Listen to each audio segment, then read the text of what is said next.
المكتب التعاوني للدعوة والإرشاد وتوعية الجاليات بمحافظة بدر।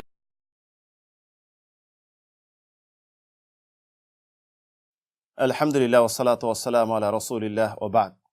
সুপ্রিয় বন্ধুগণ, আল্লাহ রাব্বুল আলামিন আমাদের উপর কোরআন কারীমকে অবতীর্ণ করেছেন রহমত স্বরূপ, বরকত স্বরূপ।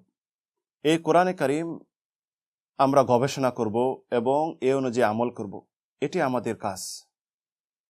আজকে আমরা সূরা আত-তাহরিমের ৬ষ্ঠ নম্বর আয়াত নিয়ে গবেষণা করব।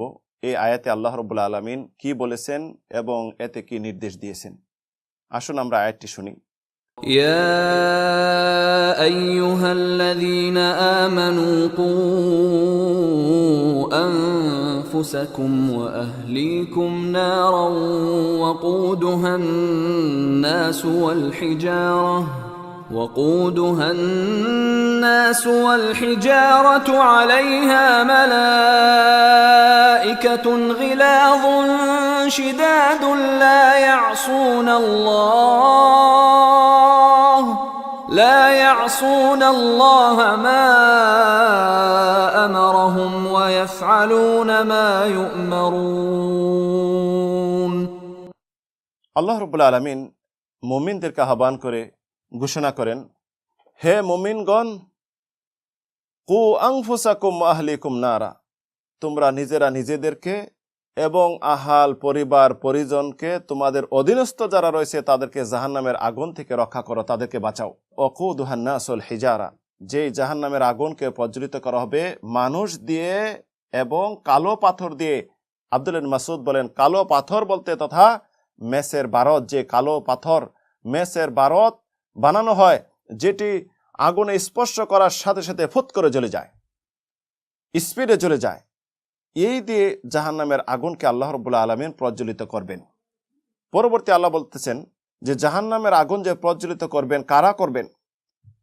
আলাইহা মালাইকাতুন গিলাদুন শিদাদ, আগুনকে প্রজ্বলিত করার জন্য নিযুক্ত রয়েছে ফেরেশতা, মালাইকা ফেরেশতা। গিলাদুন শিদাদ, তাদের গুণ সম্পর্কে আল্লাহ বলেছেন তারা হবে কঠোর প্রকৃতির, নির্মম হৃদয়ের। লা ইয়াসুন আল্লাহ মা আমারাহুম, তারা কখনো অবাধ্য হবে না, তাদেরকে আল্লাহ যা নির্দেশ দিয়েছেন। ওয়া ইয়াফআলুনা মা ইউমারুন, তারা যা নির্দেশিত হয়েছে অবশ্যই সেটা নির্দেশ তারা পালন করবেন। এই আয়াতে আল্লাহ রাব্বুল আলামিন একজন মুসলিম জাতিকে আহ্বান করে বলেছেন যে, হে মুসলিম জাতি, তোমরা নিজেদেরকে এবং পরিবার পরিজনদেরকে রক্ষা করো, বাঁচাও।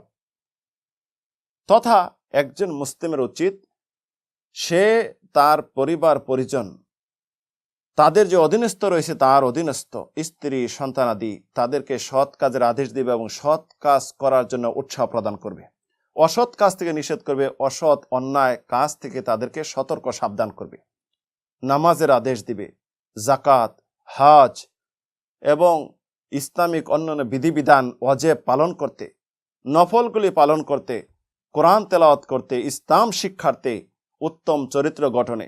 যে নিষেধ যদি না করে তাহলে ওই ব্যক্তির দায়ুসের অন্তর্ভুক্ত হবে, যেটি কখনো জান্নাতে প্রবেশ করার সুযোগ পাবে না।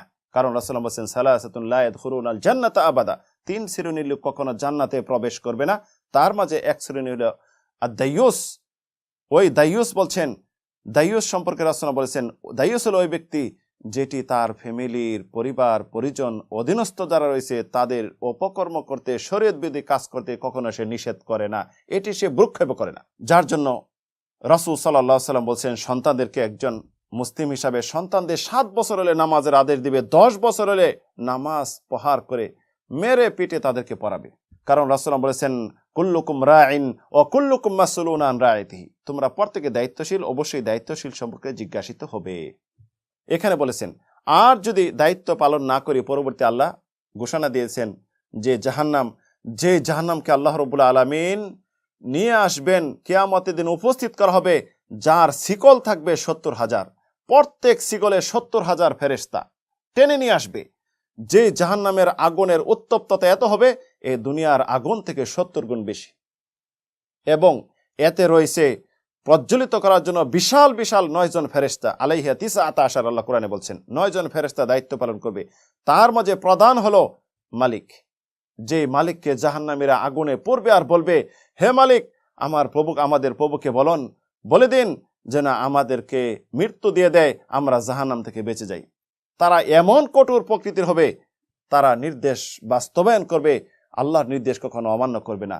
তাই রাসূল সাল্লাল্লাহু আলাইহি ওয়াসাল্লাম বলেছেন, ফাত্তাকুন নার ওয়ালাউ বিশিক্কি তামারা, যে তোমরা আগুন থেকে বাঁচো যদি সামান্য অর্ধেক খেজুর যদি আল্লাহর রাস্তায় দান করে হয়। তাই প্রিয় বন্ধুগণ, আর দুনিয়া মাজরাতুল আখিরা, দুনিয়া হলো আখিরাতের শস্য ক্ষেত স্বরূপ।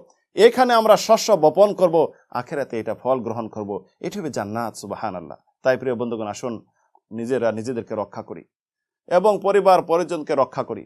আমরা দায়িত্ব পালন করি, আল্লাহ যে ডিউটি দিয়েছেন পুরুষ হিসাবে, এই দায়িত্ব পালন করি, ডিউটি পালন করি। ফ্যামিলিদের অধীনস্থদের উপর আমরা কর্তব্য যেটা আমাদের দিয়েছেন কর্তব্য পালন করি, নিজেকে বাঁচি এবং তাদেরকে বাঁচাই এবং জান্নাত যাওয়ার সুযোগ লাভ করি। আল্লাহ তৌফিক দিন। আমিন, আল্লাহুম্মা আমিন।